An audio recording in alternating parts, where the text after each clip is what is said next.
Aujourd'hui, on a parlé de la souveraineté numérique, parce que c'est un débat qui, pour notre industrie aérospatiale défense, est un débat clé.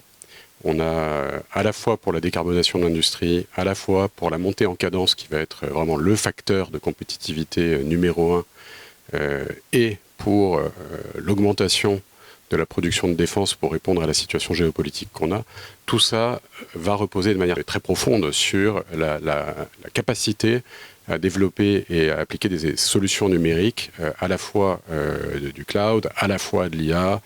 dans les jumeaux numériques, dans la production, dans la chaîne de fourniture, dans la maintenance, dans l'automatisation pour plus de sécurité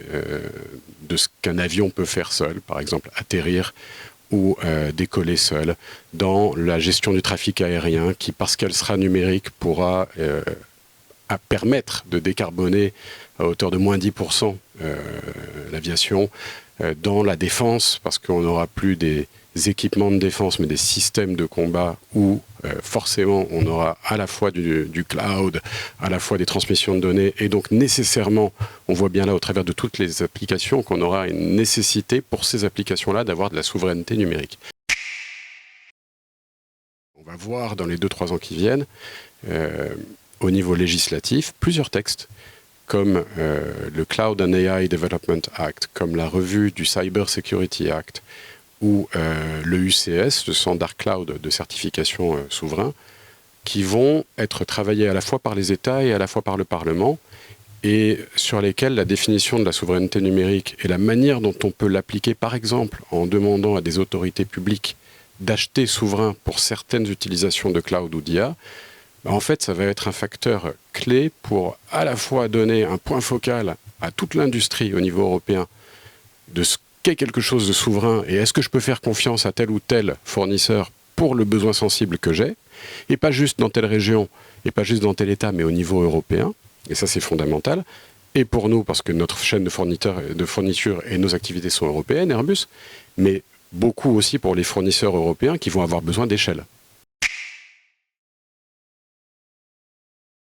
Donc ça va nécessiter un débat qui est un débat législatif qui ne va pas être facile, parce qu'il est sous pression, et parce que la fragmentation des positions entre les sensibilités nationales est légitime, mais ça demande une explication et un chemin collectif qu'il va falloir qu'on trouve. Et donc quand je dis explication et chemin collectif, forcément c'est un chemin qu'on ne va pas faire tout seul, donc c'est quelque chose où on va, et on a déjà mobilisé, mais on aura besoin de plus mobiliser encore, des acteurs de tous les secteurs, de toutes les nationalités, pour aller porter cette lecture de ce que doit être la souveraineté numérique.